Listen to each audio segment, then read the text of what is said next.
tardes a todos. En primer lugar, desde el Instituto del Campo Freudiano de Valencia, queremos agradecer muy especialmente a Maxime-Henri Rousseau, director del Instituto Francés de Valencia, por esta magnífica colaboración de trabajo que ambos institutos tenemos desde hace ya muchísimos años. El Instituto Francés siempre acogió nuestras conferencias abiertas al público, que tienen como finalidad dar a conocer la orientación lacaniana, es decir, las enseñanzas del psicoanalista francés Jacques Lacan en la ciudad de Valencia. Ahora, con Zoom, también más allá de las fronteras de nuestra ciudad. Lo hacemos a través de diversas conferencias ofrecidas bajo el título Pulsos de nuestra época, cuya responsable es nuestra querida colega Carmen Carceller, psicoanalista de la ALP y AMP, que por supuesto está hoy entre nosotros. Seguidamente voy a presentar a nuestra conferenciante de esta noche, alguien muy querido en nuestra comunidad de trabajo. Ella es Dalila Arpin. Dalila vive en París, es psicoanalista, miembro de la École de la Cause Freudienne de París, es miembro de la Asociación Mundial de Psicoanálisis y también es la actual directora del l'Anvers de París, una asociación cuyo objetivo es promover la circulación del discurso psicoanalítico en articulación con una amplia variedad de eventos culturales, científicos y sociales que tienen lugar en la ciudad de París. Dalila también fue nominada AE, analista de la escuela, en el periodo 2016-2019, periodo en el que tuvimos el gusto de poder escuchar y trabajar con ella su testimonio en nuestra sede de Valencia el 15 de diciembre de 2017. Por último, no quiero dejar de mencionar que también hemos presentado su libro Parejas Célebres, Lazos Inconscientes, de editorial Grama, en la ciudad de Alicante, en el año 2019. Muchas gracias, Dalila, por aceptar nuevamente esta invitación a trabajar con todos nosotros. Esta noche, Dalila nos dará una conferencia con un título muy sugerente: El ocaso de los hombres.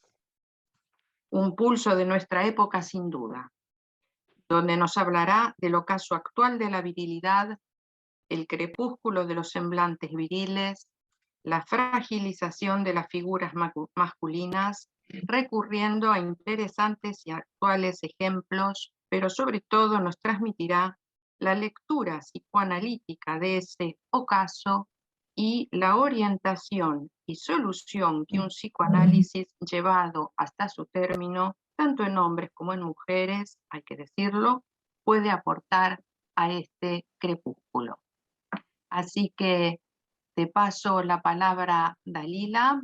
Luego, como yo tuve oportunidad de leer la conferencia con antelación, me hizo pensar muchas cosas, me ha hecho leer un texto de Miller y bueno, luego te plantearé dos cuestiones para abrir la conversación con todos los asistentes, ¿vale? Adelante, Vale. Adelante, Dalila. Bueno, muchas gracias por la invitación. Estoy encantada de volver a trabajar con ustedes, con los colegas de Valencia y los otros colegas que he tenido el gusto de conocer. Espero que la próxima pueda venir en persona para que pasemos momentos juntos también. Pero no quería perderme la oportunidad de compartir con ustedes y de intercambiar, que siempre he tenido muy buenas experiencias en Valencia y me he vuelto enriquecida. Así que había pensado entonces hablar justamente de el ocaso de la virilidad, ¿m? En una época en que el uso ambiente ataca más bien la permanencia del patriarcado, para que nos preguntáramos justamente si ¿Hasta qué punto se puede sostener esta idea del patriarcado como algo siempre vigente? ¿O en qué punto hay algo que ha cambiado? Sin desmerecer la importancia que tiene hablar de las violencias hacia las mujeres, el poco lugar que las mujeres pueden tener en el discurso contemporáneo o en los lugares de responsabilidad, reclamaciones que son por supuesto sumamente justificadas. Hay también algo para explorar del lado de la imagen de los hombres que, como vamos a ver, ejemplos de figuras de ficciones actuales, hay un cambio importante. Yo empecé a ver esto cuando mi hija era chica y la llevaba a ver dibujos animados y muchas veces eran los mismos que yo había visto de pequeña, y sin embargo ya había un cambio, por ejemplo, en la manera como aparecen los personajes masculinos.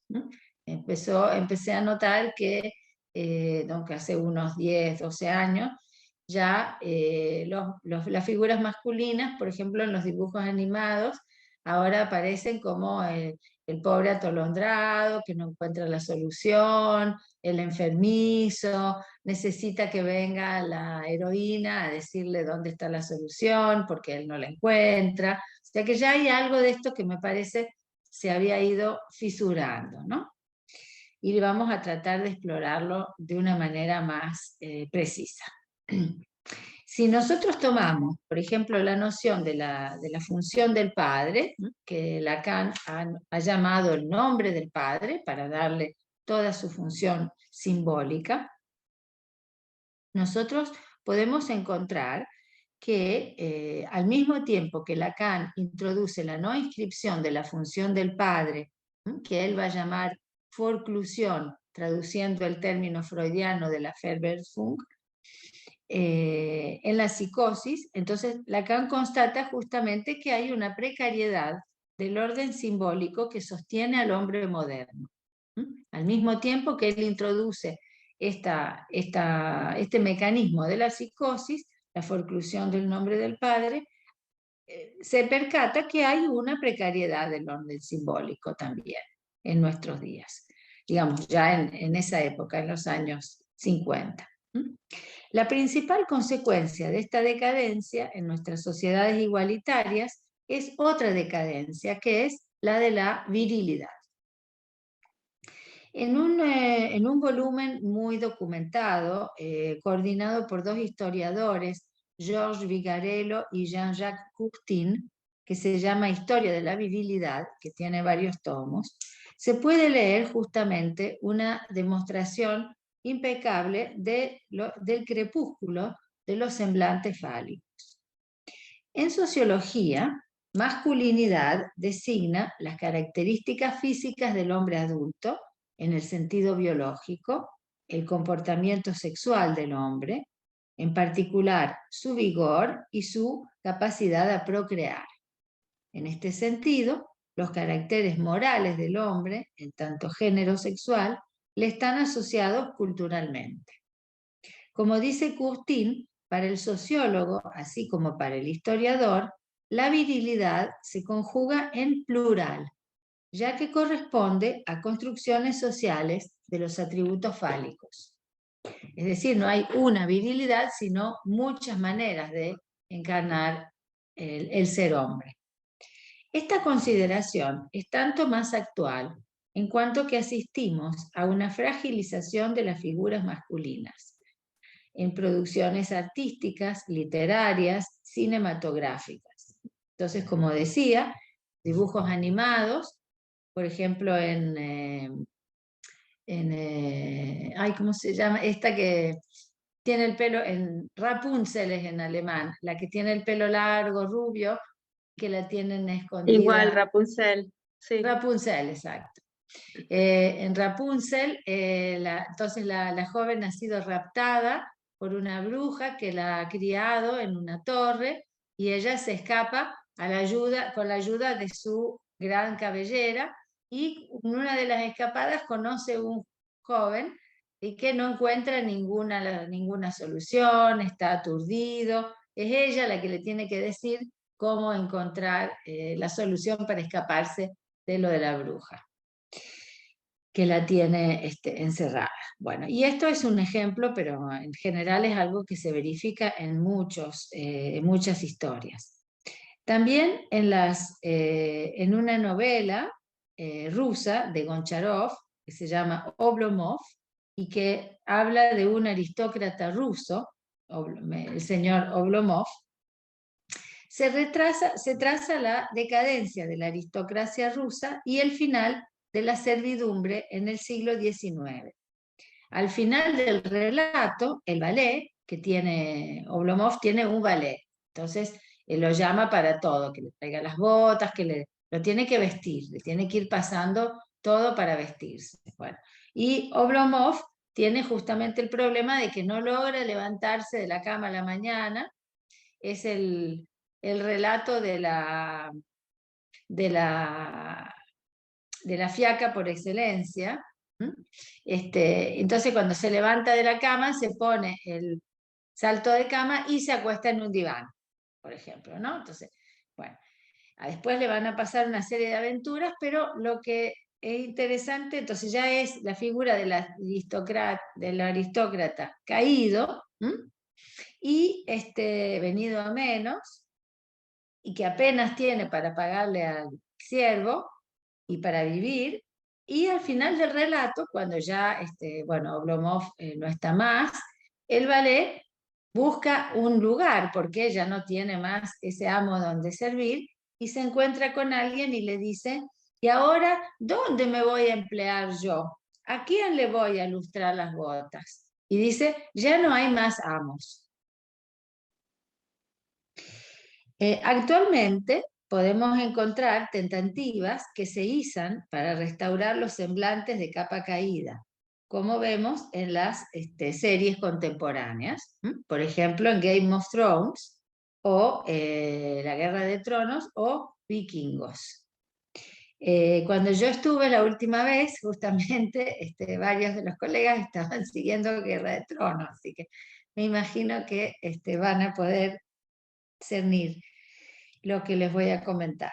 Entonces, en la Guerra de Tronos, por ejemplo, hay todo un intento de volver a los caballeros de la Edad Media, con las armaduras, con las largas espadas, ¿no es cierto? Una tentativa de volver a restaurar el nombre del padre, pero en vano. ¿Por qué? Porque el poder es codiciado por cada uno de los 7 reinos, ¿verdad? Pero ocurre que entonces una lucha fálica por el poder, cada uno de los 7 reinos quiere ser el rey de todos los reinos, ¿no es cierto? Pero a medida que la serie avanza, vamos a ver que hay una candidata, Daenerys de Targaryen, que es la hija del rey loco. O sea que ella ya tiene eso de que el padre es loco, deficiente, que lo han tenido que matar para que no siga siendo peligroso. Y en un momento dado, ¿no es cierto? Todo el mundo, la serie nos lleva a creer que es ella la que va a conseguir acapararse del trono. Y lo más increíble, bueno, yo espero que todos la hayan visto, que no estoy arruinándoles el final. Lo increíble es que cuando ella logra llegar al trono y todo el mundo está casi contento, ¿no es cierto? Pienso que no es solo mi caso, porque yo he leído el libro de una profesora de filosofía del instituto que ha hecho un estudio, después les doy la referencia si quieren, para que los chicos se interesen en la filosofía, dando ejemplo de la Guerra de Tronos. Y ella misma estaba uno lee que está encantada de que Daenerys vaya a llegar al trono. Bueno, el libro se termina ahí, pero cuando Daenerys llega al trono es algo así como una figura staliniana, ¿no? Una figura terrible que los quiere, ya no es la figura femenina que causa que las masas, aquí en las masas la van a seguir por su seducción, por su belleza, por su poder de convocatoria. Se transforma en prácticamente una dama de hierro. O sea que ahí hay algo de bastante complejo. Es ella la que lo logra, pero mostrando la falta de los hombres, es decir, que ninguno logró lo que ella va a lograr. Y la serie se termina como que ninguno gana, que va a haber una asamblea colegial que va a decidir dónde está el poder. O sea que la serie se termina con la decadencia del poder, ¿no? Se terminaron los reinos, se terminaron los emperadores. Bueno. Hoy en día hay, por supuesto, ciertos personajes que tratan de volver a recuperar ese lugar, pero a costa de un precio muy caro. En la otra serie, por ejemplo, entonces les voy a mostrar algunas imágenes, por si todos no las conocen, la serie Vikingos, que existen en castellano también, ¿eh? Entonces, a ver, voy a buscar las imágenes. Voilà. En la otra serie, entonces, ¿todos ven?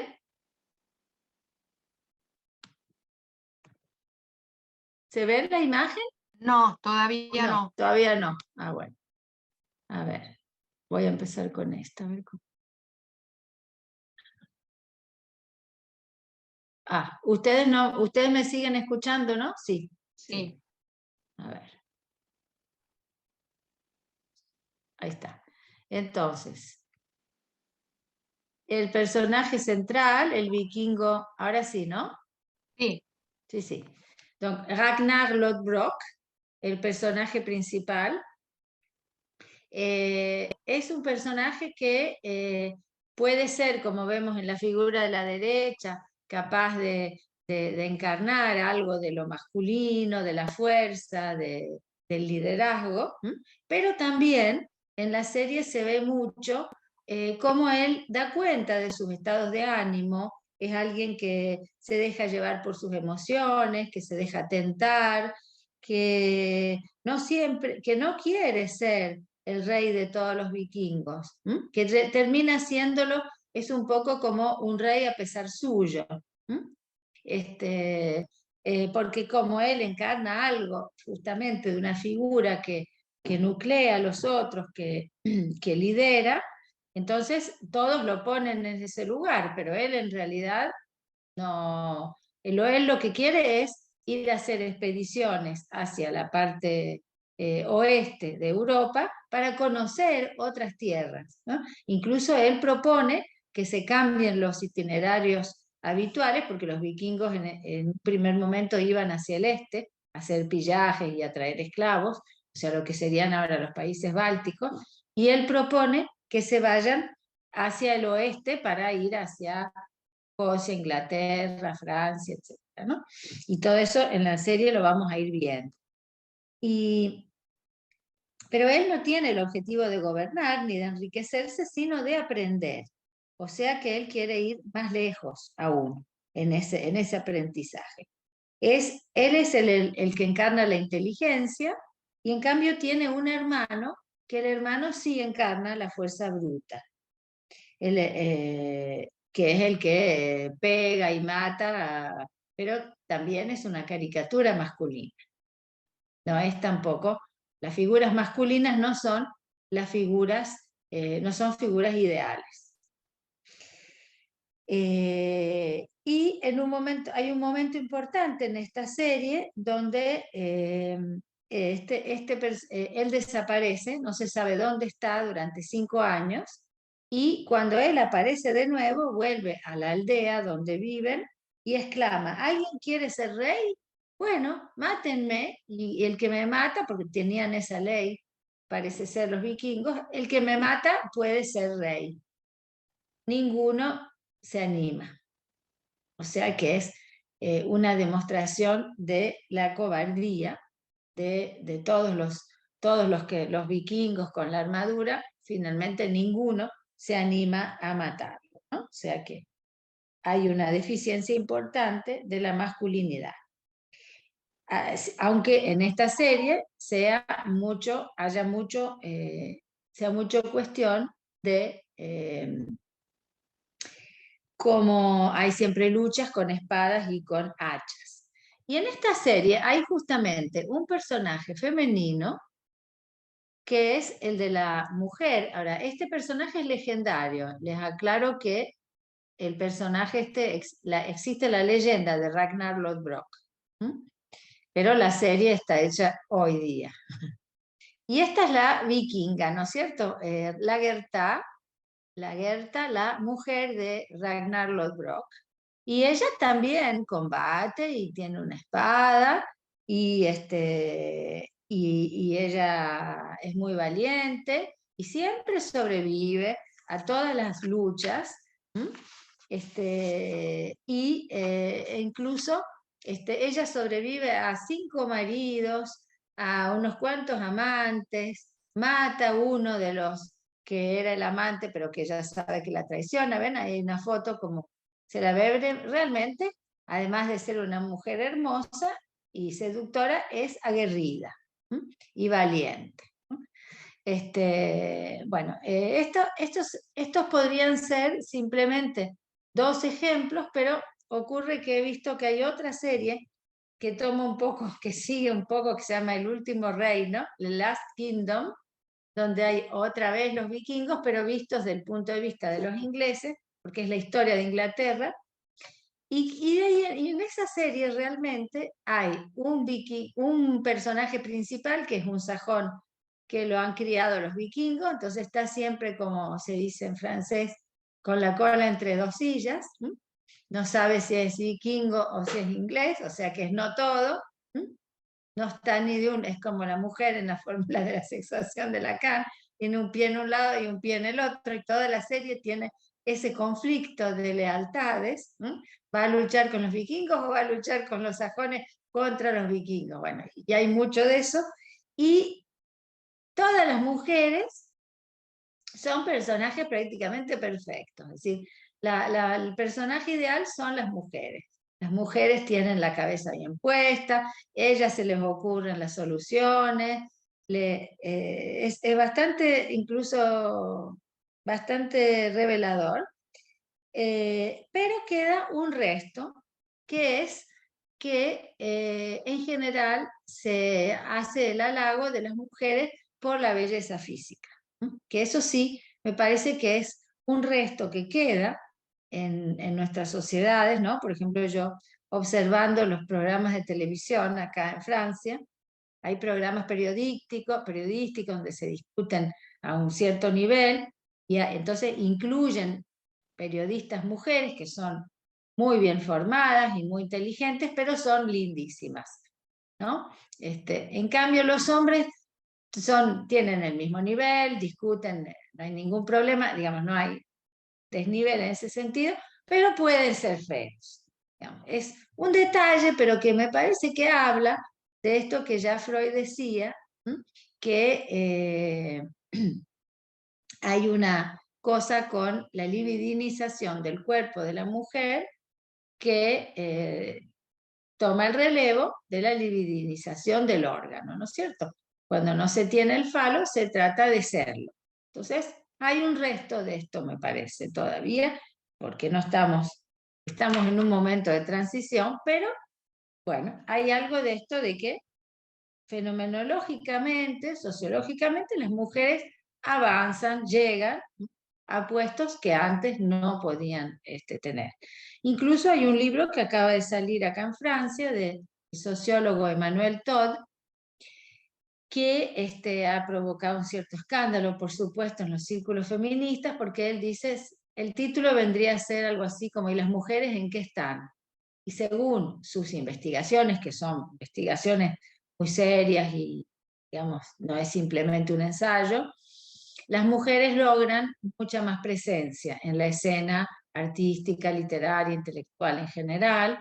Entonces él saca las estadísticas y dice, miren, en el cuerpo profesoral hay casi todas mujeres, en general, digamos, se distribuye bastante aquí entre literario y científico, ¿no? En los círculos, en los estudios literarios o ciencias humanas, hay más mujeres y científicos queda siendo todavía un poco más el dominio de los hombres.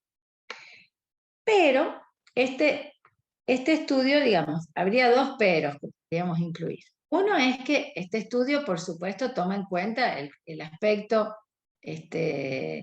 hay más mujeres, sí, pero en los puestos de responsabilidad siguen habiendo más hombres. O sea, es cierto que en un instituto hay más profesoras mujeres, pero el rector es generalmente un hombre, o más hombres que mujeres ocupan ese puesto, ¿no? Entonces, es un poco como decía Françoise Giroux, que hizo un análisis con Lacan: cuando haya más mujeres incapaces en puestos importantes, vamos a haber logrado un avance.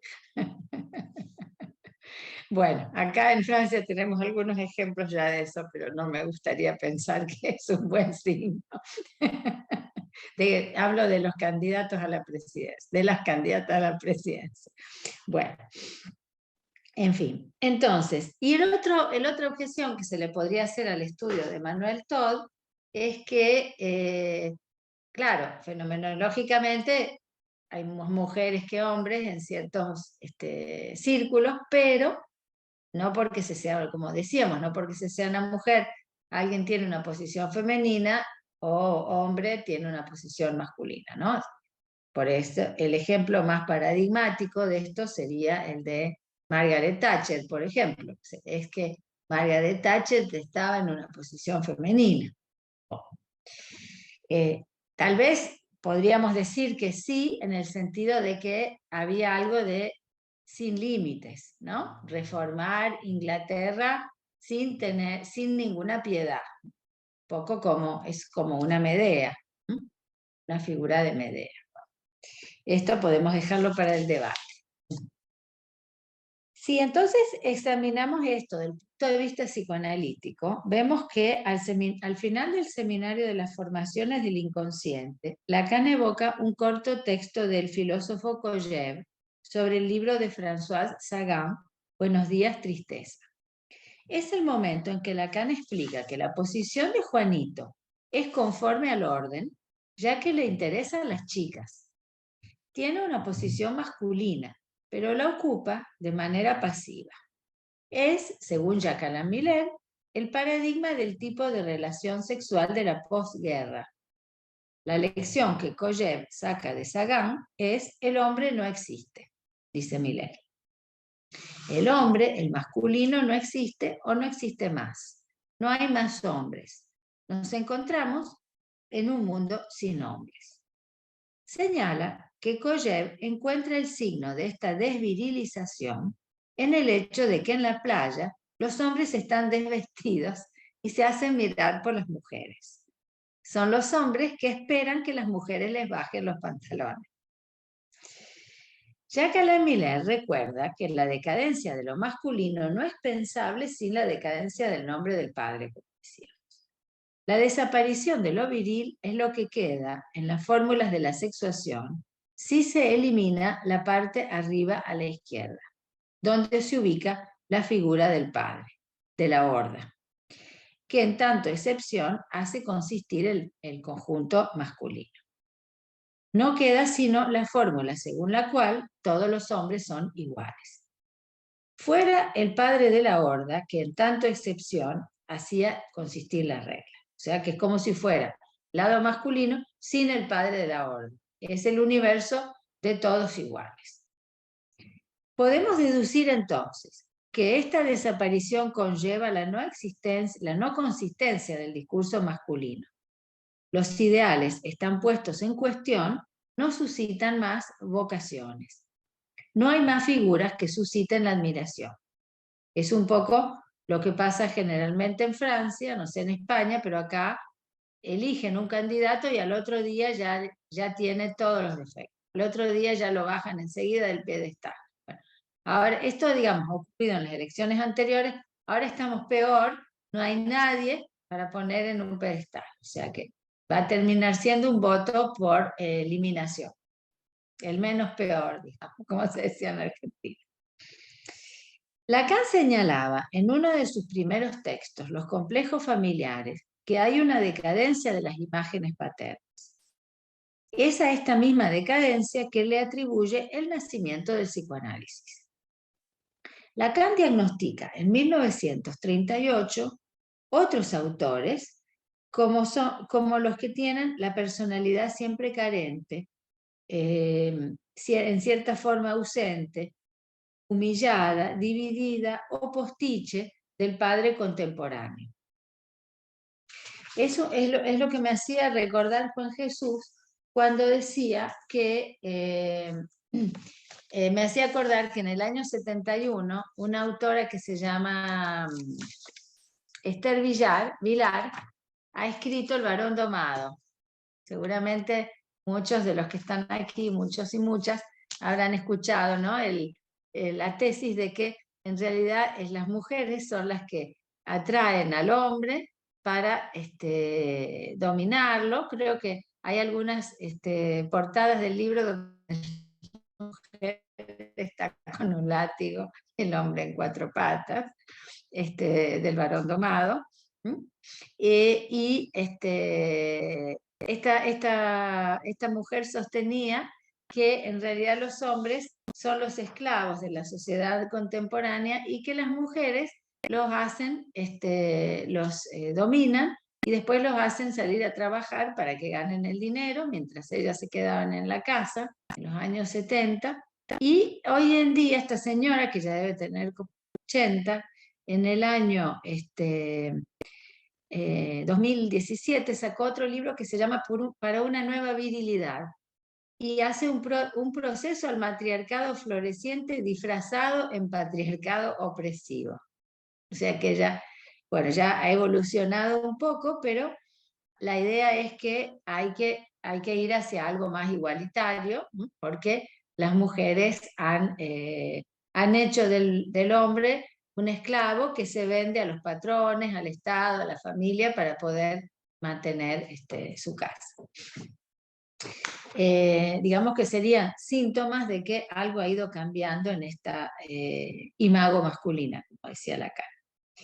El lado masculino de las fórmulas de la sexuación, del para todos, que queda del lado del hombre, de las fórmulas, absorbe lo femenino, igualmente como una forma de igualdad, con el derecho del para todos igual. La tesis de Kojev, subraya Miller, es que no quedan más que semblantes viriles, como lo vemos en las fórmulas de cowboys, o como les decían las series de los vikingos, ¿no es cierto? Queda solo la armadura, pero en realidad adentro no hay más el hombre detrás de la armadura. En este mundo desvirilizado, ciertos hechos testimonian de una tentativa abrupta y torpe de recuperar la dominación masculina. El ejemplo que da Jacqueline Miller en este texto, donde habla de Buenos días, tristeza, que es anterior al movimiento Me Too, el ejemplo que da es justamente el del acoso sexual. Ciertos hombres, viendo que su lugar tradicional vacila, pueden intentar obtener los favores sexuales de una mujer, que ésta sea menor o mayor, por la fuerza. Intentan apoderarse de sus voluntades y de sus cuerpos por el ejercicio de un poder abusivo. En la medida en que un hombre posee el órgano que está revestido de una función simbólica, puede hacer un mal uso de lo que Jacqueline Miller llama el goce del propietario. Si es el propietario del órgano, puede creerse propietario de la mujer. Este efecto se redobla cuando la mujer se encuentra en una situación de inferioridad jerárquica, como en el mundo de la empresa, del deporte, del cine o de la moda. El hombre intenta recuperar así el poder masculino perdido en la civilización. La mujer se encuentra en la ocasión reducida al estatuto de objeto. En una entrevista a la revista La Cause du Désir, dedicada a la masculinidad, Pierre Navot decía que él recordaba que para Lacan, un hombre es el que abre para una mujer el camino hacia otro goce, que es el goce femenino, que es un goce sin palabras. Podemos entonces sacar una primera conclusión. Un hombre que ataca sexualmente a una mujer no es un verdadero hombre. La figura del héroe. La decadencia de lo masculino se verifica en la desaparición del héroe. Miller eleva la figura del caballero a la dignidad del paradigma. En la Edad Media, la armadura representa la invencibilidad del guerrero, lo masculino irrompible en el imaginario europeo. El caballero, con códigos estrictos, su conducta está dictada por reglas precisas y su superioridad se ejerce con respecto a los subalternos. Delante de esta elección forzada, la gloria o la vida puede elegir la gloria al riesgo de la vida. En cambio, en las series contemporáneas, como en la Guerra de Tronos, vemos que esta figura emblemática está desprovista de honor y que tiene mucho miedo de perder la vida. Lo que más se ve es que tienen miedo de morirse y no que están combatiendo en pos de un valor superior y de algo de lo que se llama en filosofía la grandeza. Y también una cosa muy que me pareció palpable en la Guerra de Tronos es que nadie tiene palabra. Dan la palabra y no quiere decir nada. Enseguida la palabra está devaluada. En un texto anterior, en el que habla de François Sagan, Kojev analiza 3 personajes de Raymond Queneau, el autor surrealista, que pone de relieve los antihéroes, los delincuentes haraganes, como dice Miller. La cuestión es saber, dice Miller, si en este mundo nuevo la masculinidad puede tener otros lugares que el de la comedia. En la significación del falo, Lacan observa que la asunción por el hombre de su sexo esconde una antinomia.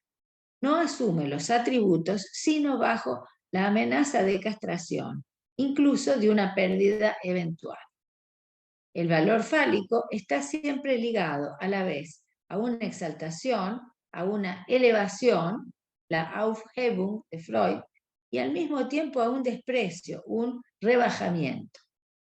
El signo menos puede a todo momento aplicarse al valor fálico y en consecuencia a lo masculino. Observemos que la virilidad se define entonces como la posesión de un atributo que el sujeto puede perder y que es, bajo la amenaza de castración, de esta pérdida que se edifica la virilidad.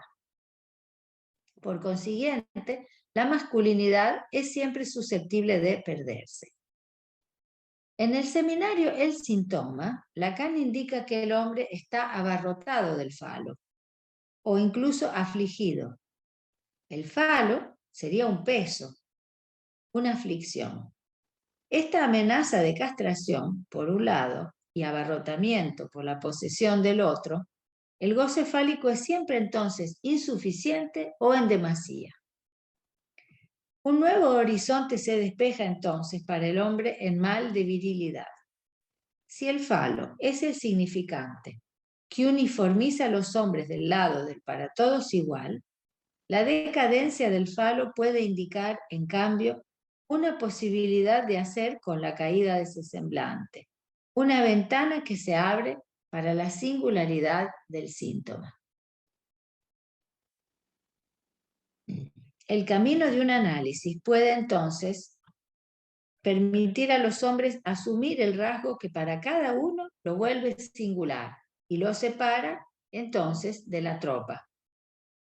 Dado que la singularidad es del lado femenino, que no hace conjunto, la salida de un análisis para un hombre sería del lado femenino. Volveremos a esta cuestión al final, pero antes que nada examinemos qué es lo que pasa del lado de las mujeres. Fantasma de masculinidad en femenino, entonces. Freud había avanzado la función del falo en tanto que significante de la diferencia de sexos. Los muchachos son los que tienen el órgano, puede tomar una función simbólica, y las chicas las que no tienen este significante distintivo. La clínica de la pequeña infancia confirma estos descubrimientos. En los recuerdos de infancia encontramos las trazas de esta inscripción angustiante para unos, tanto que pueden perderlo, lo que se manifiesta como angustia de castración, y dolorosa para los otros, para las otras, en tanto que ellas deben enfrentarse a la amarga constatación de la falta, de la cual el equivalente psíquico es la privación. Lacan ha dado otra lectura de la feminidad, atribuyéndole un goce específico, el goce femenino, y haciendo de la falta de significante una apertura hacia una fuerza suplementaria, la de aquellos que no tienen nada que perder. En la significación del falo, Lacan precisa que el falo no es ni un fantasma, en el sentido imaginario, ni un objeto parcial, bueno o malo, y aún menos el órgano, pene o clítoris, que él simboliza, sino que el falo es un significante del cual la función se aproxima del velo de los misterios antiguos. Está destinado a designar en su conjunto los efectos de significado. El efecto de significado mayor del falo es la masculinidad, pero puede que algunas mujeres rechacen inconscientemente la ausencia de significante fálico en su cuerpo, significado como castración, que se inscriban igualmente bajo la égida de este significante. Ellas adoptan, en consecuencia, una posición subjetiva que tiene la impronta de la masculinidad. Podemos situar, por lo menos, dos casos diferentes. Primero, la mascarada femenina, también descrita por Joan Rivière, bajo la cual se esconde una actitud fálica. Lacan dice al respecto: espera ser el falo, es decir, el significante del deseo del otro. Y, para ser este falo, la mujer va a rechazar una parte esencial de la feminidad, especialmente todos sus atributos en la mascarada. Y la otra posición puede traducirse por la adopción de las mujeres de los atributos considerados tradicionalmente como masculinos, y aunque tenga una orientación heterosexual o homosexual. Le vamos a llamar a esta posición la mascarada masculina. Entonces tenemos la mascarada femenina y la mascarada masculina. La mascarada femenina, entonces. Joan Rivière describe el caso de una paciente, que no es otra que ella misma, que es feliz en su matrimonio y que tiene éxito profesional. Pero en el momento de tener éxito en un congreso internacional, es tomada por una fuerte angustia y en la noche que sigue al congreso se desvaloriza delante de colegas hombres y no puede evitar tener una actitud claramente sexual. Juega a la niña seductora para evitar una retorsión, como ella podía hacerlo con su padre. Es lo que ella llama mascarada. Lacan se interesa en este caso y eleva la mascarada femenina al rango de un concepto. Lo considera un caso específico, no de la feminidad en general, sino de lo que Joan Rivière toma como una de las tantas ramas que son tantos caminos posibles en el acceso a la feminidad. Lacan observa, bajo una aparente satisfacción de la posición femenina, este análisis pone de relieve algo esencial que está escondido. Contrariamente a otras perturbaciones de la feminidad, donde se trata de la penis naid, es decir, de la protesta masculina, en este caso se esconde la satisfacción de una supremacía con respecto al padre. Cada vez que esta mujer experimenta una potencia fálica, se torna hacia una posición de seducción, incluso de sacrificio. Dicho de otra manera, hacia formas de devoción femenina, todo para los otros. Como si dijera, pero miren, yo no lo tengo ese falo, yo soy una mujer y pura mujer. Ella se enmascaraba con respecto a hombres, siendo que estaba eminentemente calificada, dice Lacan, que era una psicoanalista muy calificada.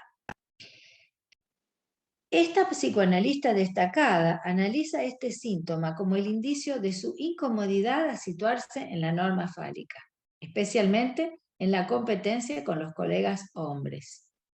Es una marca del goce no todo, es decir, femenino, en el sentido en que no se deja absorber por la significación fálica, aunque ella revista esta posición masculina con los atributos de la feminidad.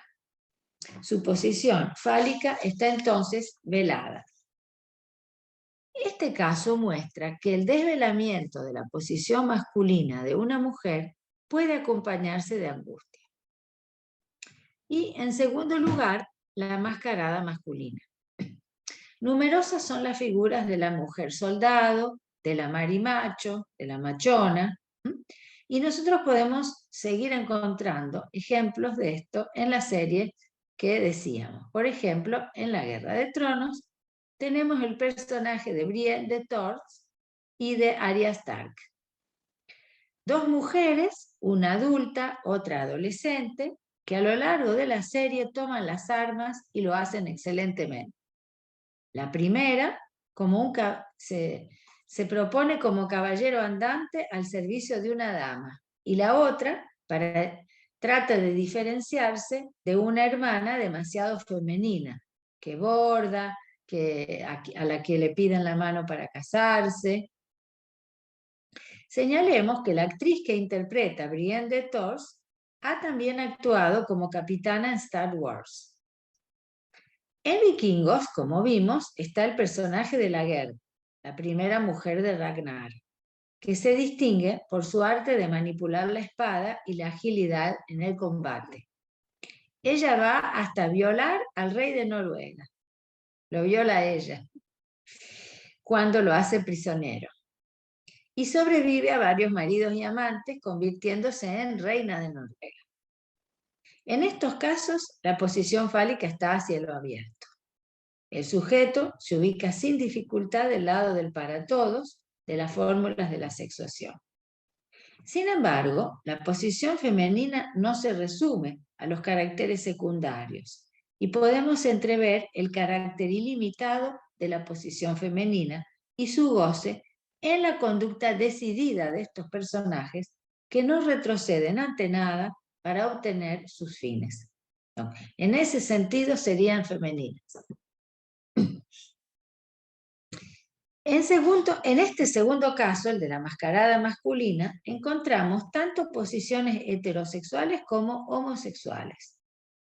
En este último caso, la mujer, si se trata de la mujer homosexual, ella guarda el padre en ella, dice Lacan, como una manera de identificarse al falo en su estatuto simbólico y se orienta hacia un partener femenino. Esto nos lleva a concluir que en los dos tipos de mascarada podemos suponer un fantasma de virilidad en las mujeres. Y esto es particularmente sensible en la histeria. La pregunta inconsciente de la histeria, como sabemos, que Lacan aborda en el seminario 3, el de la psicosis, es ¿soy hombre o mujer? Que reenvía a ¿qué es una mujer? Que la histérica encarna con sus síntomas. Esta pregunta se redobla con otra que Lacan va a introducir en el seminario de un otro al otro, que es una pregunta que concierne el saber y el goce. La histérica, entonces, en el seminario de un otro al otro, interroga el saber en la otra mujer, en la medida en que ella cree que la otra mujer sabe lo que hace falta para ser una mujer y sobre todo para el goce del hombre. La otra mujer es el sujeto supuesto al saber. Pero en realidad la otra mujer no lo sabe y le incumbe al analista de separar el modelo de esta suposición de saber para que la histérica invente su propia manera de ser mujer.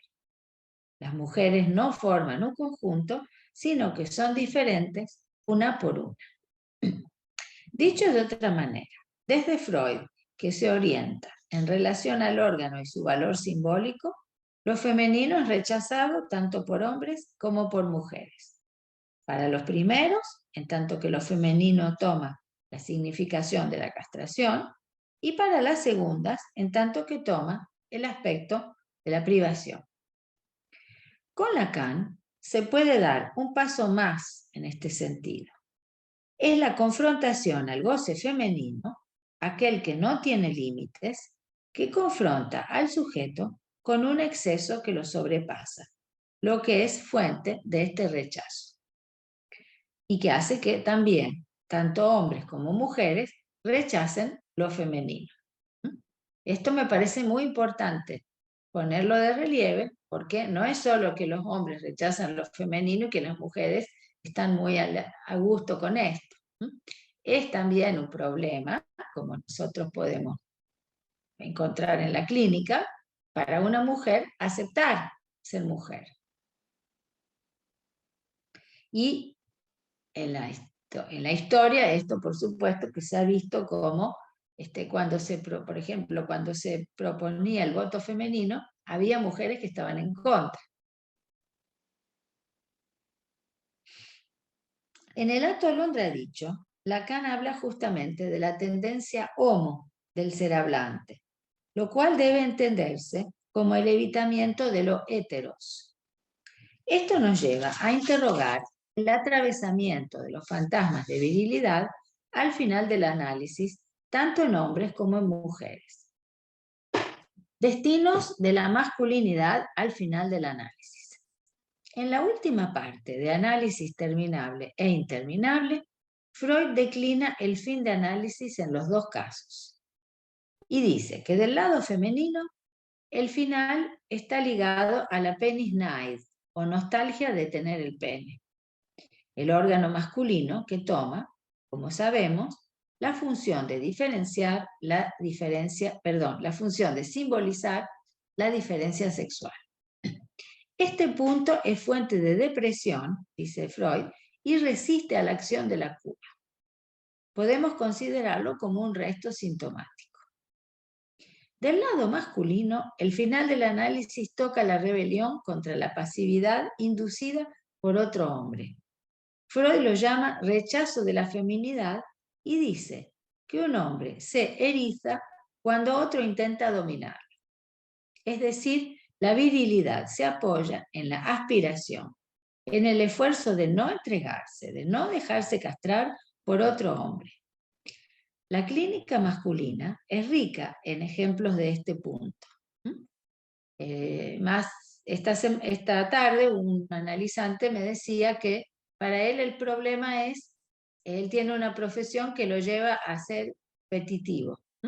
Él quisiera ganar sin tener que pelearse. Y se acuerda del eslogan del presidente Mitterrand cuando ganó, que decía la fuerza tranquila. Él quisiera tener potencia, pero tranquilamente. Porque el problema es cuando él se enfrenta a otro que él supone más potente, a otro o a otra, que supone más potente, y entonces él ya tiene la impresión que el otro lo va a poder. Y hay esto, ¿no?, en la relación con el hombre, pero también con la mujer que él tiene, que en algún momento ha podido soñar que era como una fiera que lo quería comer. Y también esto en un momento aparece en la transferencia, cuando le digo que venga más temprano porque me tengo que ir de viaje para dar una conferencia. Y entonces él ya siente que tiene una psicoanalista muy poderosa porque atiende pacientes, viaja, va a dar conferencias. Bueno, entonces hay algo de esto que en algún momento aparece en la transferencia. Se espera entonces, al final de un análisis, que un hombre pueda seguir otro hombre sin que esto conlleve el significado de la sumisión ni de la castración. Lacan avanza que lo que se juega es el atravesamiento de un fantasma. La virilidad es por excelencia del orden fantasmático, es decir, que reposa en un intento de colmar la castración. En otros términos, es el objeto pequeño a que viene a sellar el lugar vacío de la castración. La masculinidad es en realidad un vacío que cada uno rellena con sus propios fantasmas. Lacan avanza así la idea que se puede destituir a alguien de su fantasma y hacerle decir sí a la feminidad, que es el equivalente psíquico de la castración en la lógica fálica. Dicho esto, el atravesamiento del fantasma no arregla la cuestión del resto real, del goce que Freud evoca en la última parte de su texto. Más allá del fantasma hay lo real, del que Lacan se esfuerza de cernir los contornos. Encontramos entonces que un análisis debe conducir un hombre y una mujer a una aceptación de la feminidad. Lo que caracteriza el goce femenino es un goce que no está limitado por el significante fálico y que no puede ser simbolizado ni nombrado. Este es el sentido de la expresión de Lacan, la no toda, que es la que tiene a la vez un pie en la significación fálica y a la vez un pie en algo más allá.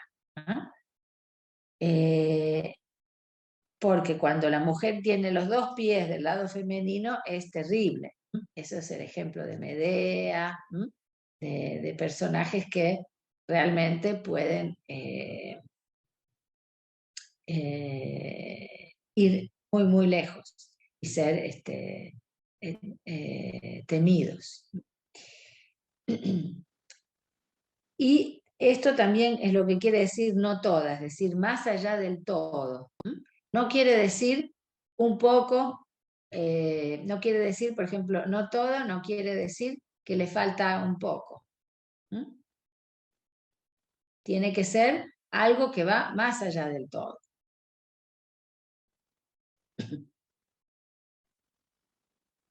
La no toda, en el sentido de que, lo no todo en el sentido de que le falta algo, sería más bien el no todo de Aristóteles. Es decir, no logra el equilibrio perfecto, pero es otra cosa.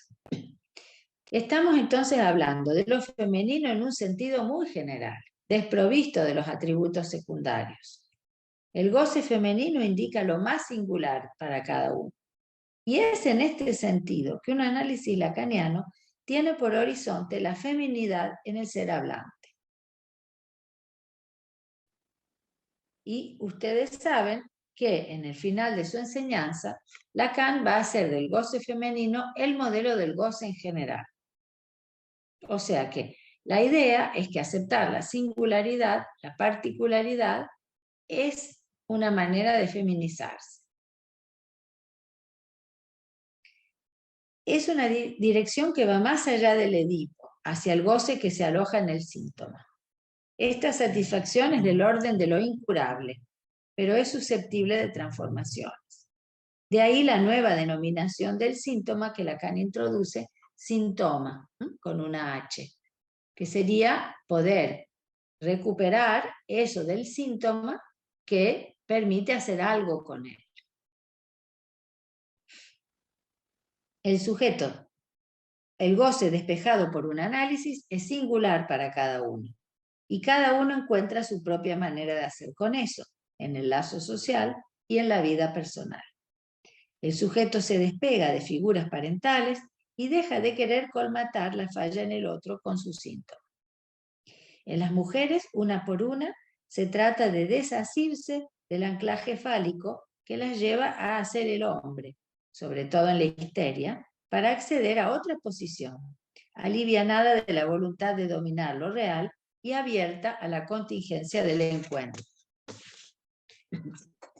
En los hombres, el atravesamiento del fantasma de virilidad permite abrir una ventana al enigma de lo femenino.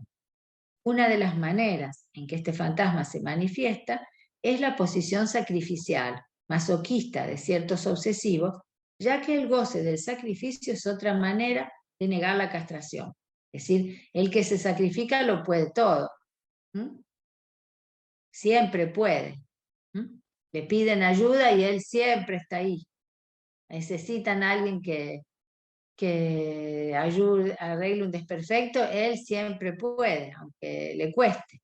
Pero el reverso de eso es una posición que niega la castración.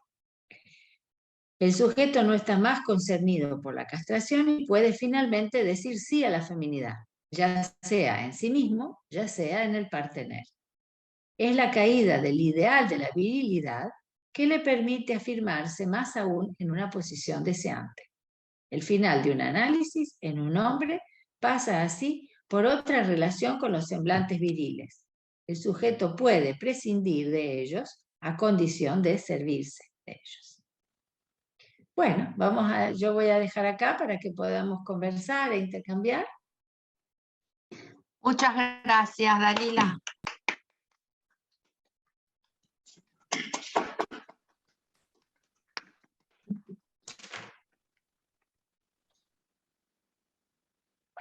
Magnífico. Hay alguien que ha levantado la mano para una pregunta. Sí, Maripaz. Ay, espera, no se te escucha. Quería aplaudir y levantar la mano. Nada, ha estado genial. Bueno. No, de Gracias. nada. Muy bien. Bueno, no sé si te parece que te plantee lo que pensé. Claro. ¿Sí? Mientras tanto, que la sala vaya pensando las cuestiones que quieran preguntarte y van levantando la mano y luego yo voy siguiendo el orden, ¿vale? Perfecto. Creo que has dejado muy claro cómo el psicoanálisis, cómo desde el psicoanálisis lacaniano podemos leer que detrás de la desaparición de lo viril está el declive del padre. Es decir, que la crisis del padre ha derivado en la crisis del hombre, en la decadencia de lo masculino, de la posición viril, como has mencionado. Y también en un aumento de la mascarada masculina en mujeres. Recordé dos cosas que le escuché decir a Marie-Hélène Bruch cuando le invitamos a hablar en Barcelona, y ella dice, cuanto más dominan las madres en la familia y en el lazo social, más forcluido está lo femenino. De esta forma, agrega, se puede entender que el sistema machista está absolutamente sostenido por las madres. Y señalaba que hoy hay una extensión del imperio de las madres. Cuestión que no cubre solamente el género femenino, también el masculino, pues hay cada vez más hombres madres, no solo homosexuales con hijos, sino que se ubican como madres, sino hombres heterosexuales, ¿no? También. Exacto. De alguna manera, y lo resumo, nos has transmitido que esta crisis del ocaso viril es el efecto de un rechazo a lo femenino en su vertiente de ese goce ilimitado, hetero, singular, y no olvidemos también indecible. Entonces, creo haber entendido, por lo que has dicho, que un análisis será lo que, por ejemplo, a un hombre le podrá permitir atravesar esos fantasmas de virilidad, que paradójicamente es lo que lo conduce a síntomas, por ejemplo, de impotencia sexual, agresividad, violencia contra la mujer, complicaciones que le acarrea siempre ese intento de dominar al otro en la lucha constante, el sacrificio, etc. ¿no? En definitiva, obstaculiza el afirmarse como un sujeto deseante, ¿no? Con un deseo que ni siquiera a veces puede corporizar.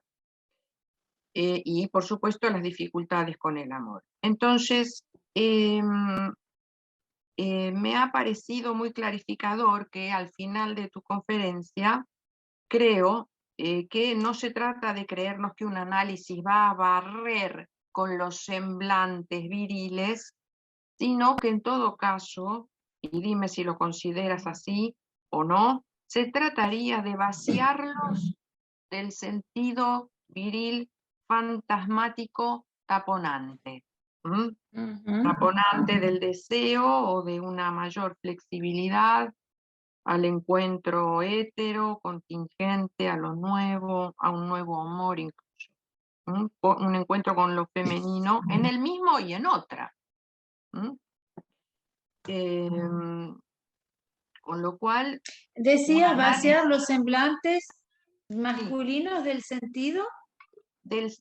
Vaciarlos del sentido viril fantasmático, Exacto. ¿no? Entonces, la primera pregunta es esta. ¿Sería ese vaciamiento del semblante viril lo que paradójicamente le permitirá a un hombre posicionarse mejor con el palo, sabiendo hacer mejor uso de ese semblante? Esa es una primera pregunta, ¿vale? Y Vale. te cuento la segunda. ¿Te parece? Sí, sí. Vale.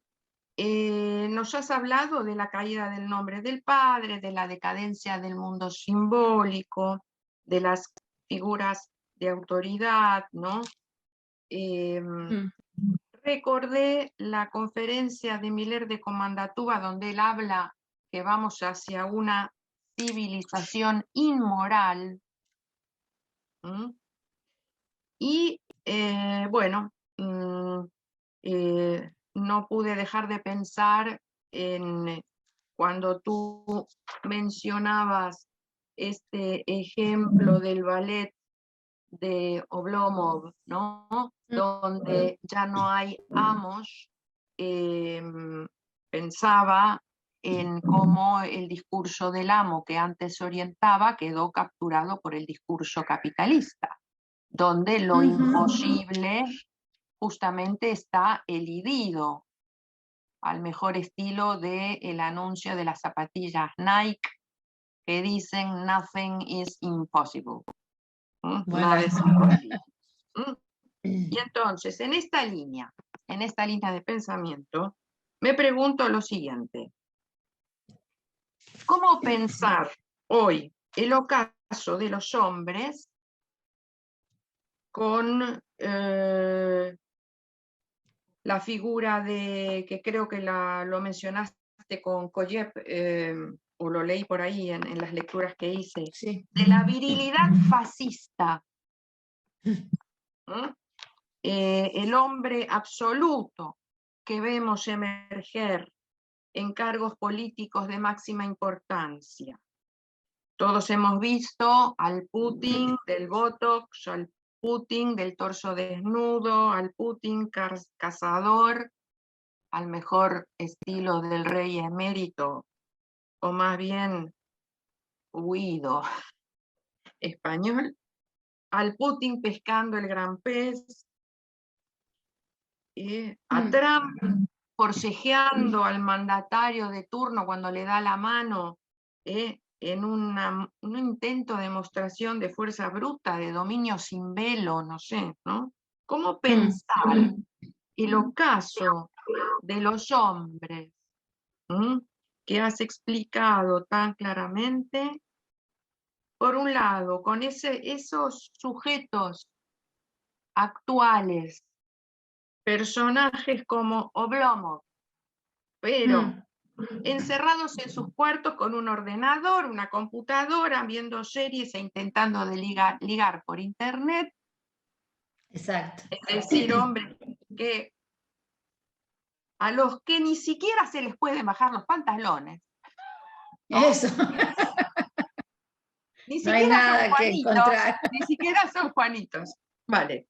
Entonces tenemos a estos, y por el otro lado tenemos esa emergencia de estas figuras masculinas bastante terroríficas, ¿no? Al estilo Putin, Bueno, exactamente. que están muy lejos de ser, o lógicamente, héroes o caballeros, aunque Putin le regale flores a cada ministra con la que se fotografía. Y Y con la que no se sabe si pasan otras cosas. Tal cual. ¿Cómo pensar, ¿no? Las figuras masculinas de los actuales Oblomovs, cuyos parteners son el ordenador o los Putins, machos cazadores, cuyo partener es la presa, hoy nunca mejor dicho. ¿Cómo pensar estas figuras, no?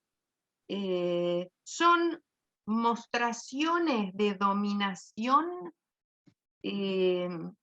por la ausencia del discurso del amo, ¿cómo lo lees tú esto? ¿Son semblantes? ¿Qué tipo de semblantes, no? O sea, es algo que me cuesta pensarlo, porque creo que hay un poco, ambas figuras dan cuenta del ocaso de lo masculino, creo yo. Sí, Y sí, los una dos. parecería ser el reverso de la otra, no sé. Bueno, te lo dejo ahí. Hay muchas cosas, Perfecto. una conferencia magnífica, pero bueno, abro la conversación con estas cuestiones. Sí, muchísimas gracias, Patricia. Me gusta mucho la manera como lo has presentado y las pistas que abres, ¿no? Justamente, bueno, con respecto a la primera, es cierto que en un análisis se trata de vaciar los semblantes masculinos del sentido viril fantasmático, que no es otra cosa que el sentido común, en el sentido de la norma, la norma macho.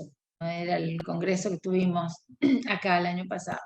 Entonces, ¿por qué? Porque el hombre, como, digamos, la ventaja que tendrían los sujetos masculinos es que se sabe cómo es ser un hombre, a la diferencia de los sujetos femeninos, que bueno, como no se sabe, es toda la problemática con la madre, el estrago que no me dijo cómo hacer, y entonces toda la dificultad que podemos encontrar las mujeres.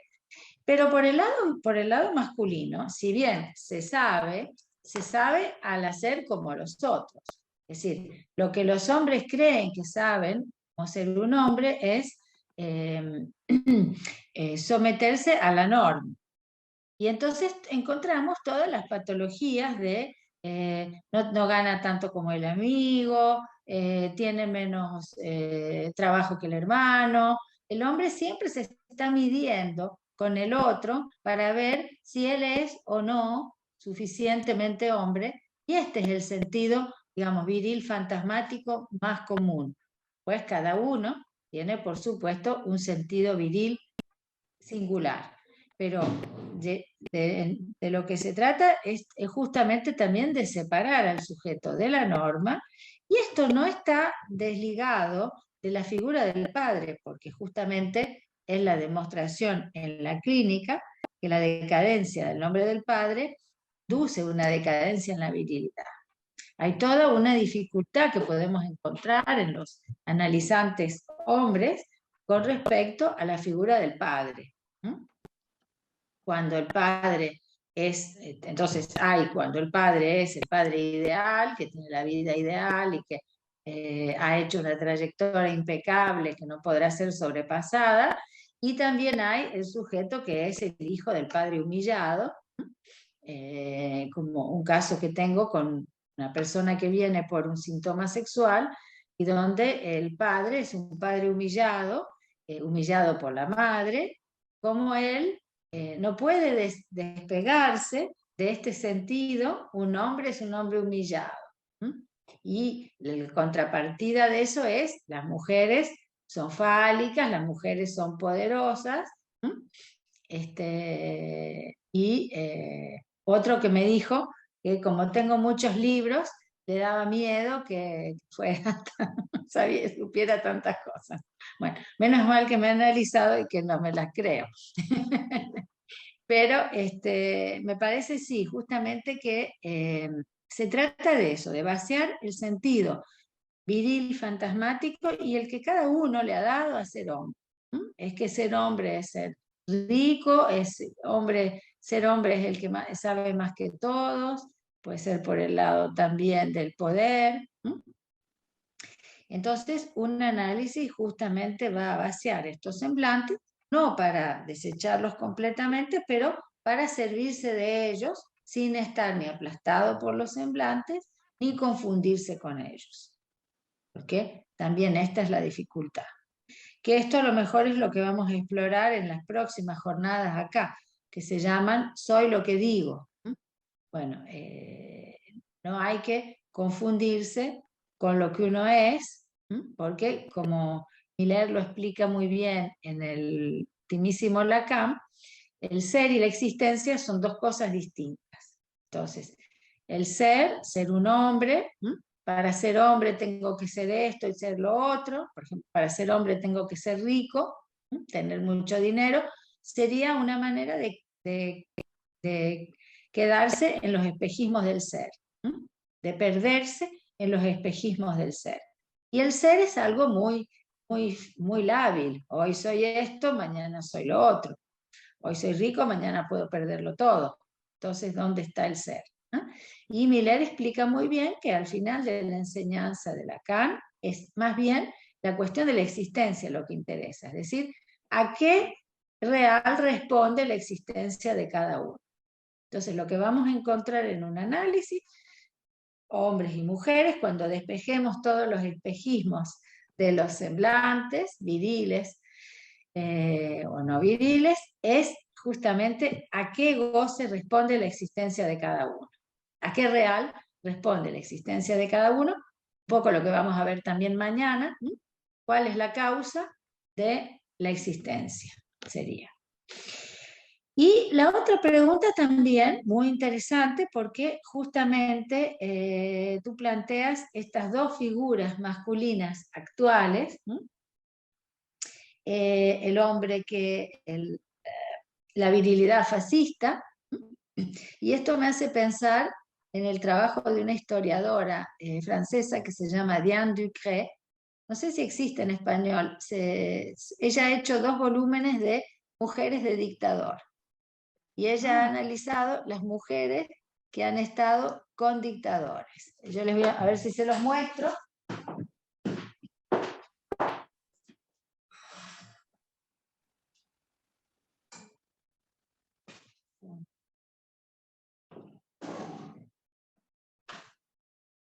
Bueno, tienen 2 volúmenes, Mujeres de dictadores, y el otro, ¿no? Muy interesante.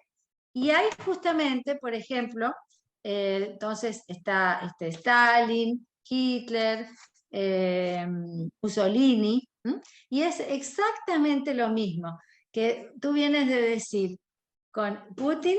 Ya era el caso para Stalin, para, por ejemplo, Mussolini, que tenía un torso muy bello, parece ser, y cuando Mussolini salía en el Adriático, iba de su casa a la playa, estaba lleno de mujeres que venían a mirar el torso de Mussolini. Sí, les digo. Y también en este libro se pueden leer las cartas de amor que las mujeres le dirigen a Hitler o a Mussolini, y donde se lee justamente eso, ¿no? Que hay una fascinación por los semblantes fálicos, ¿no? Y cómo esos personajes se ponen en escena exactamente de la misma manera. Ahora, ¿cómo leer esto? A mí me parece que esto es justamente la demostración de que como los semblantes fálicos están en decadencia, hay que tratar de algunos personajes tratan todavía de aferrarse a ellos. Es como decir, no, pero que no se vayan, acá están. Y por eso el aspecto terrorífico, porque como ya no recubren nada, ya no enganchan el goce como antes, las figuras de autoritarias pero verdaderas, que encarnan algo, que significan algo. Entonces, es por eso que van a venir a recurrir al terror. Tienen que ir a un forzamiento extremo para decir, sí, el hombre no se terminó, y justamente quiere restablecer Putin. Su delirio es el imperio ruso de Catalina II, o sea, algo sumamente antiguo, no es algo del siglo XXI. Él quiere volver al imperio, ser el gran emperador de Rusia y volver a las fronteras de aquella época. O sea que es un modelo muy antiguo que trata de instalar hoy en día, y ahí es donde hay desfasaje enorme en estos semblantes que ya no significan nada y entonces hay que restituirlos con la fuerza bruta. Muchísimas gracias. Espérate, no terminé. Ah. Y el otro, me parece muy interesante tu lectura de Oblomov hoy en día, o sea, es cierto, hay Oblomov, el tipo que está postrado en un sofá y que no trabaja, el desocupado, el que no hace nada, el que está en ese goce autoerótico con el órgano externo que es la computadora o el teléfono, el ordenador o el teléfono portable, celular, perdón. Y entonces los dos, los dos dialogan, porque en el fondo los dos dicen el ocaso de los hombres. Son figuras desesperadas de demostrar que en el fondo ya no hay hombres que encarnen algo, ¿no? Acá, por ejemplo, en la escena política francesa, hay algo bastante terrible y es que, a mi manera de ser, habría que inventar otra cosa, pero estamos, me parece, en el pasaje de una época y otra. Hay partidos políticos que tenían 6 candidatos para la elección, o sea, en la interna había 6 candidatos. Cuando hay 6 es que no hay ninguno que encarne nada. Entonces, todo se va a jugar en 0,5% más de votos que el otro, pero no quiere decir nada. Cuando y tiene que haber una figura que encarne algo, que se despegue, que quiera decir algo. Bueno, ese es el modelo de la autoridad, pero que ya está pasando. O sea que habría que ver qué podemos proponer nosotros con nuestros útiles psicoanalíticos como una nueva figura orientada por el síntoma o algo que... Me ha parecido clave el significante, dificultad de encarnar algo. Encarnar algo, eso. Vale, Sí. Vamos a pasar la palabra primero Ricardo, que había visto, Ricardo, que habías pedido la palabra, después Fabiana y después Eva. Quítate el micrófono, Ricardo. Sí.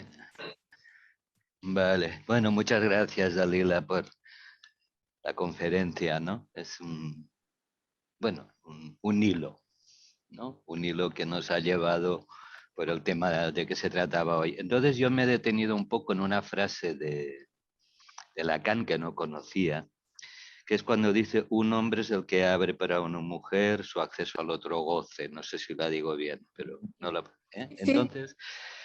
he pensado que eso en la clínica se ve muy bien, como en ese lugar muchos hombres ponen un otro hombre, el celo a las amigas, o sea, todo eso que no pueden atrapar justamente es lo que crea en muchos hombres sintomatología, ¿no? Entonces me preguntaba, por lo que has ido declinando y diciendo, que para que eso suceda de algún modo, sería necesario que el hombre vacíe lo fantasmático de la virilidad, como un modo de poder amar a una mujer como no toda, y no competir virilmente justamente con eso. Uh-huh. Sí, se trata de, efectivamente, vaciar el semblante viril, pero también el semblante femenino, es decir, el semblante de lo que un hombre puede tomar como mujer. Porque justamente Patricia recordaba esto que dice Mariela Bruce, que cuanto más como decías tú, cuanto más dominan las madres, más se rechaza lo femenino. Porque la posición de la madre no es una posición femenina, es una posición masculina, porque resuelve el no tener con el tener un hijo. El hijo, sabemos desde Freud, es un equivalente fálico. Entonces, la posición, esa es la dificultad para las mujeres, no ser ni toda madre ni toda mujer. Y eso se ve muy bien en la clínica. Sujetos que han tenido todas madres o todas mujeres y nada madres. Entonces, esa es la dificultad, ¿no? O sea que, y ¿por qué digo esto? Porque Lacan dice muy bien que el hombre solamente puede aceptar una mujer como madre. La manera como en general el hombre la acepta, justamente es lo que se ha visto mucho en el llamado modelo patriarcal, casarse con una mujer y enseguida transformarla en madre, para que no sea, por miedo a la feminidad, porque hay algo, no, o por ejemplo, antes una mujer, en algunos países todavía es así, una mujer sola no puede estar sola, porque lo femenino es peligroso. No vaya a ser que ande por ahí ligando con los hombres, con los maridos de las otras, ¿no? Bueno, entonces hay esto, ¿no? De poder aceptar también, vaciar los fantasmas que los hombres han hecho de las mujeres. Por ejemplo, la mujer castradora. Yo me preguntaba también en este caso del varón domado, ¿no? De Esther Vilar. El varón domado no será un fantasma masculino, es decir, el hombre que se imagina la mujer con el látigo que lo somete. Es decir, porque recuerden que Freud decía que el masoquismo es generalmente una posición masculina, que cuando la mujer es masoquista, esto lo dice Lacan en el seminario de la angustia, es que ella se presta al fantasma del hombre. Pero entonces el masoquismo es un fantasma masculino. Y toda la dificultad también es poder aceptar a la compañera como una más, una entre otras, y no como la Wonder Woman, la superpoderosa, que va a venir, no va a querer otra cosa que castrarlo. Entonces, este paciente mío que tiene eyaculación precoz, su problema es que cuando la mujer empieza a mostrar que ella empieza a gozar, ahí a él ya se termina todo, ¿no? Porque él no puede soportar. La otra vendría a ser esto que Melanie Klein generalizaba un poco, pero que en alguna medida emana de la clínica, ¿no? Esto de la vagina dentada, ¿no es cierto? Todo esto que son fantasmas masculinos. La mujer castradora, etc. Vale. Gracias, Dalia. Se los digo yo que me llamo Dalila.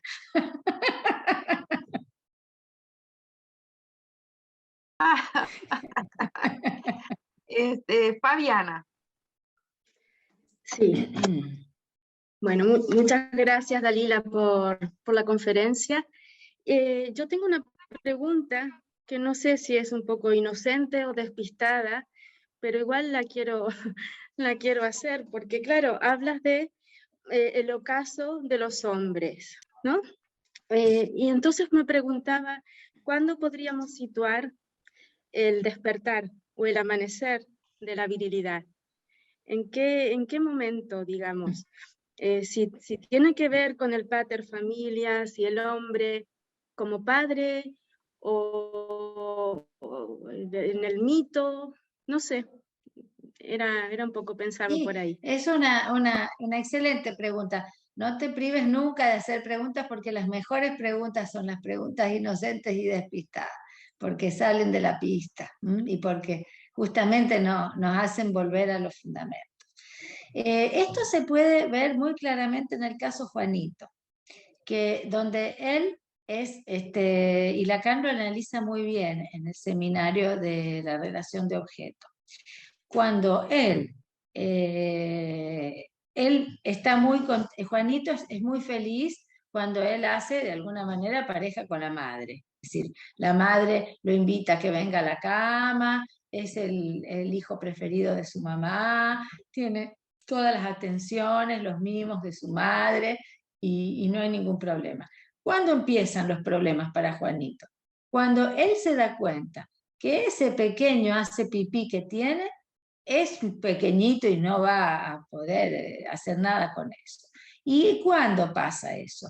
Pasa cuando nace la hermanita. Y entonces él ahí se da cuenta que su hace pipí es chiquitito y que él es un niño y que no es un hombre. A mí me parece que podríamos pensar el amanecer en ese punto. que justamente es lo que yo les traía esta noche, que el hombre, para aceptar la manera de entrar en la virilidad, es por medio de la castración. Es decir, cuando el pequeño sujeto se da cuenta de que él no puede, que algo le falta para completar a la madre, ahí empieza la historia de la masculinidad. ¿Mm? Yo diría, a la escala individual, ¿no? Y ser padre es algo que va a venir a convocar nuevamente lo edípico y la posición del sujeto con respecto al goce, pero no es ese principio de la historia. En el ser padre hay cosas justamente cosas interesantes que ocurren. Es lo que me decía otro sujeto, que empezó a venir atrayendo al niño, venía para traer a su hijo que tenía 3 años, que era un niño terrible. Y en un momento dado, bueno, el nenito terminó, andaba bien, y siguió el padre, y el padre con 2 años de análisis me dice, me doy cuenta que yo he tenido un padre muy severo, un padre terrible, y que yo no me doy cuenta, pero que con mi hijo puedo ser así. Que me he aliviado cuando me he dado cuenta que yo era el padre de esta familia y que no era mi padre. O sea que lo que se reactiva es cómo ser un padre distinto del que se tuvo. Porque si se quiere ser un padre como el que se tuvo, se sigue siendo hijo. Y esa es una dificultad que se puede encontrar en la clínica masculina.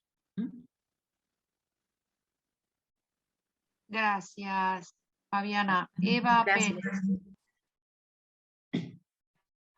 Sí, ¿se escucha? Sí. Bien, Dalila, muchas gracias. A mí la pregunta que me surge es en relación a lo trans, a las mujeres trans, por ejemplo, y cómo se puede pensar ahí si tiene que ver con la mascarada masculina, en el sentido de recuperar algo de lo viril y un rechazo de lo femenino al mismo tiempo, por esto que decías, ¿no? De ser el falo al mismo tiempo. Bueno, esa era un poco mi pregunta, cómo pensar a las mujeres trans. O sea, tú dices mujeres trans son las que de hombres se han hecho mujeres. No, perdón, entonces me referiría a hombres trans. Sería mujeres hombres que se sienten hombres, exacto. Eso, y que se van transformando, como, ¿cómo se llama esta? Beatriz Preciado.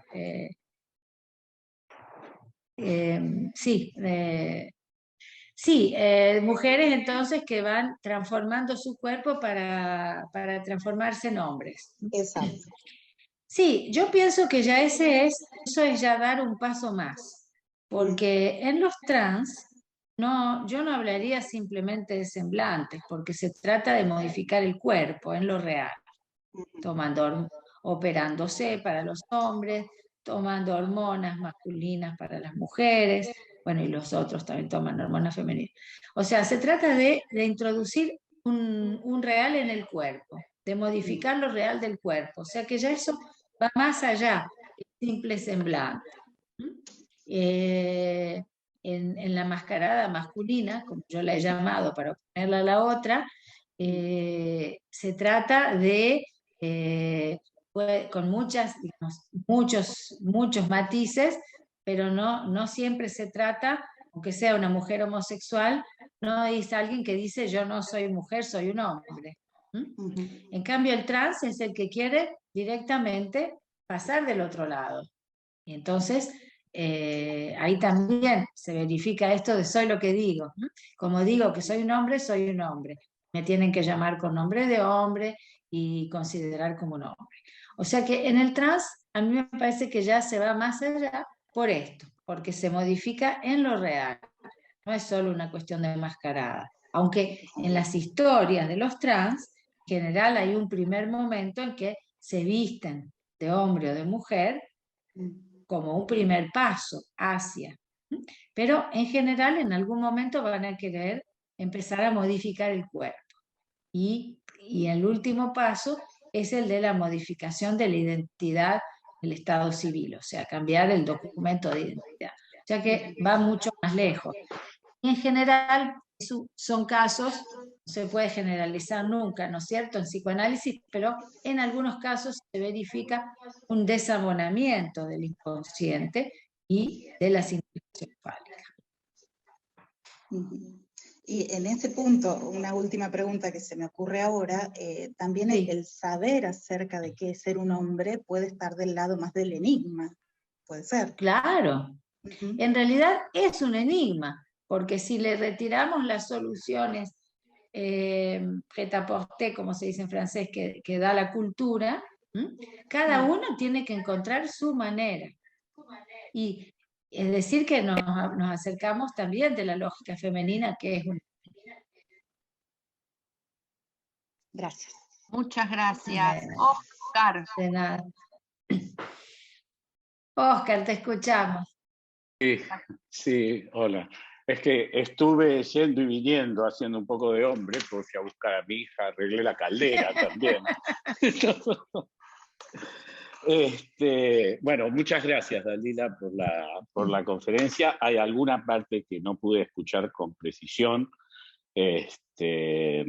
Pero bueno, quería sencillamente introducir, a ver lo que piensas, una reflexión, una pregunta, ¿no? Porque tenemos, ahora que hablaba Eva sobre la pregunta que es ser un hombre, es la misma pregunta que es ser una mujer.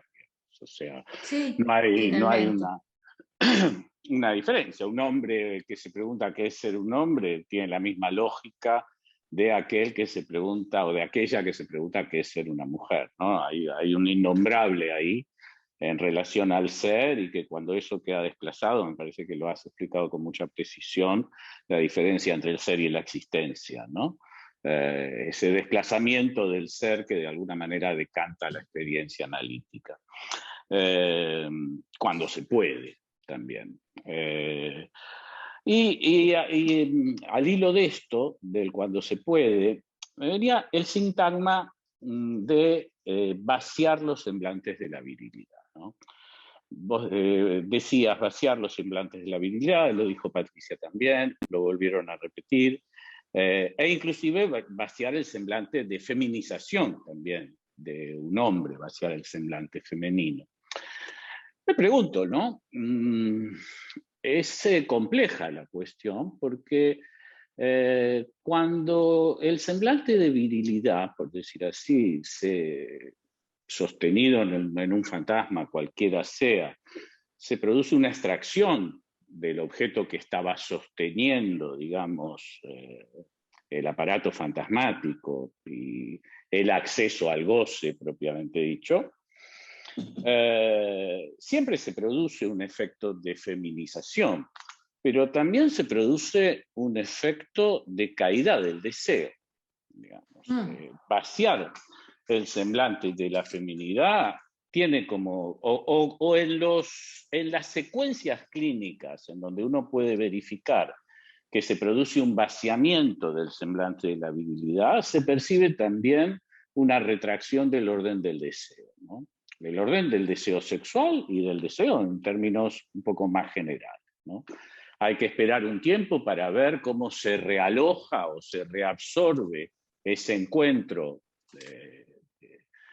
con lo real que puede significar el atravesamiento de cualquier fantasma y para verificar también el tipo de funcionamiento que tiene, ¿no? Pero yo me pregunto, el semblante de la virilidad, por más que esté condensado en un objeto, a cualquiera, parcial, del cuerpo de una mujer, si eso se extrae, no hay, o sea, esa extracción no es radical, vamos a decir así. Yo me pregunto hasta qué punto podemos sostener este sintagma en toda su radicalidad, porque en toda su radicalidad habría, digamos, como una especie de se produciría una especie de ascesis del deseo, ¿no? Ahí se puede alojar el amor, pero, o las formas en que el amor puede devenir otra cosa, ¿no? Pero creo que en este vaciamiento, en esta lógica del vaciamiento, la virilidad no se destituye, sino que de alguna manera se reconstruye de alguna manera, para que el deseo siga funcionando. Ahí se van a alojar probablemente las formas en que cada uno pueda dirigir las palabras de amor a una mujer, más que la preponderancia del objeto parcial como causa del deseo en tanto tal, ¿no?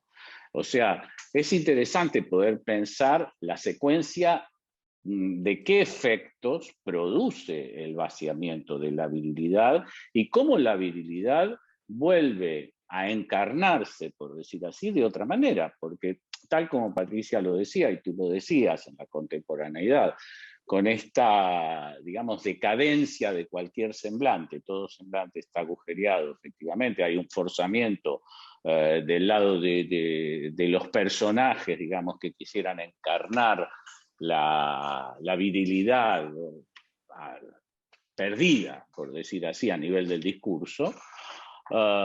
Pero me parece que si nos quedáramos solo con el efecto de vaciamiento de la virilidad, estaríamos en una dirección de una feminización sin retorno, vamos a decir así, ¿no? En donde el deseo, hay algo de esto en la contemporaneidad, en donde la mutación del deseo empieza a tomar las formas más bizarras que se puedan imaginar.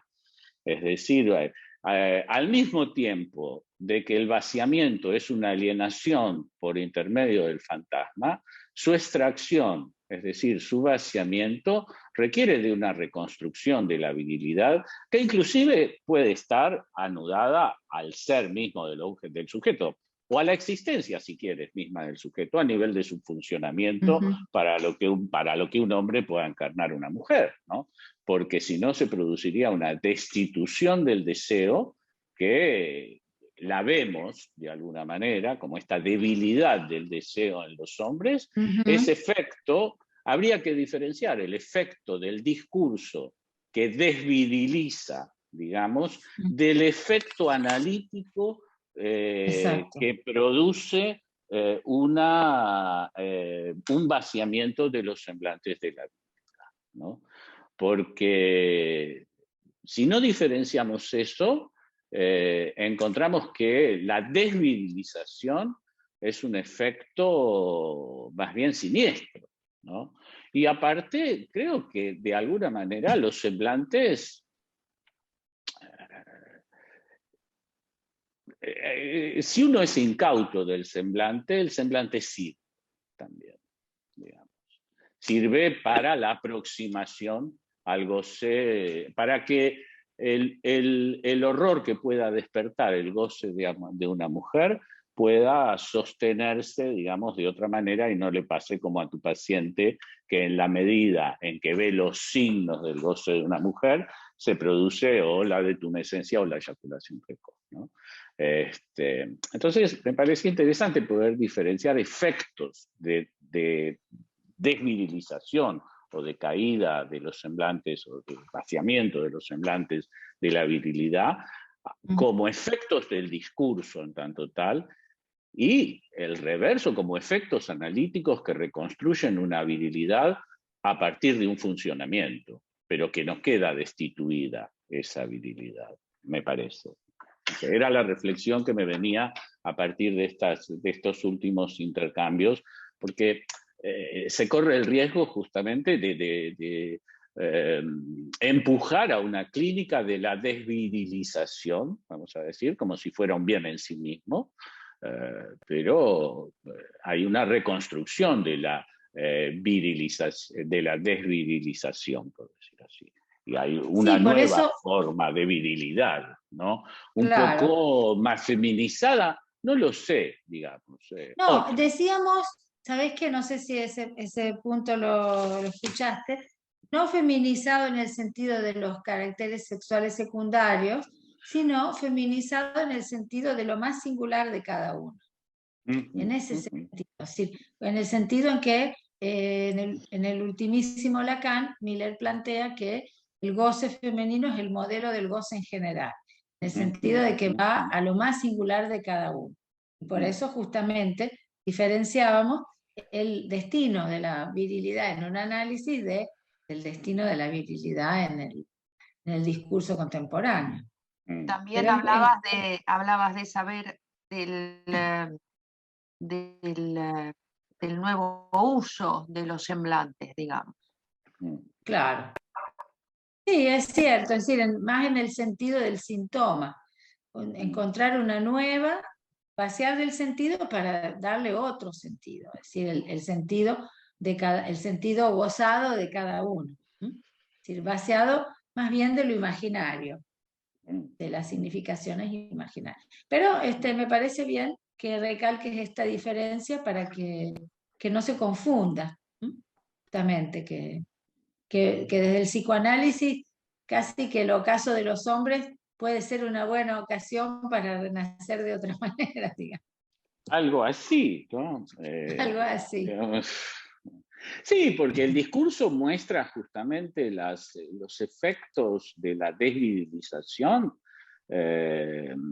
se despliegan en todo tipo de cosas bizarras, inclusive de prácticas sexuales bizarras, ¿no? En donde el horror al otro goce, alojado en uno o alojado en ella, producen una renuncia del encuentro, es decir, Claro. y al producir una renuncia del encuentro producen una desvitalización del afecto, si se quiere, de lo más profundo, del toque de la vida misma, cuando un sujeto es tocado por la lengua, por decir así, ¿no? Y esa desvitalización, el producto de esa desvitalización tan primaria, produce imbéciles, idiotas, para decirlo de Lacan, ¿no? Es como mantener un punto de tensión del deseo que vaya más allá de la degradación de la vida amorosa, por supuesto, y que instituya a partir de las palabras otra historia, ¿no? Otro modo de encarnar la virilidad sin renunciar a la virilidad, sin renunciar a la tensión que el afecto pone en cada sujeto de una manera singular, ¿no? Exacto. Algo de este orden, pensaba, porque lo que Sí, vemos como es algo a inventar. Sería... Sí, Patricia lo decía con mucha precisión cuando hablaba, hay muchas formas, ¿no? Pero cuando hablaba de estos hombres que efectivamente tienen como partener la pantalla y es propiamente el goce del idiota, hay un empuje efectivamente hacia esto y es la peor forma de la desvirilización, vamos a decir así, ¿no? Donde los cuerpos quedan exiliados del encuentro con el otro. Exacto. Sí, es casi una forma de autismo generalizado, porque sí. Se ve, por ejemplo, cuando uno ve parejas que están en los bares o los restaurantes, cada uno está con su aparato. ¿Sí? Están enfrente, pero no están juntos, ¿no? Y hay algo así, ¿no? Como vos decís, del goce del idiota, del goce masturbatorio. Exactamente, claro. Y creo me ha parecido importante esto que acaba de salir nuevamente, otro modo de encarnar la virilidad. Margarita, adelante. Hola, Dalila. Buenas tardes. Hola, Margarita, ¿qué tal? Ya casi buenas noches. Bueno, rápido. Eso. Te quería preguntar sobre la privatización. Perdón, la privación. ¿En qué la privación. La privación. Ya es muy tarde. Bueno, la privación. Como Lacan y Miller planteaban precisamente como un goce femenino ahí en la privación. te plantearía sobre lo que has orientado sobre el ocaso de los hombres. ¿Qué ocurre con lo que ha ocurrido en estos últimos años con los llamados Medea? Los hombres que han matado a sus hijos y no a su mujer. ¿En qué posición están? Porque era algo que estuvimos trabajando y me llamó la atención precisamente ese goce de la privación, que estaría un hombre en esa posición femenina, pero como tú decías, con las dos patas de un lado. Del lado femenino, claro. A lo Medea. Claro. Algo así, sí. ¿Esos son casos que tienen en España? Sí, hemos tenido dos casos, uno anterior y otro hace, no sé, año y medio, 2 años. Ah, mira tú. Sí. Claro. Y es algo Sí. muy raro.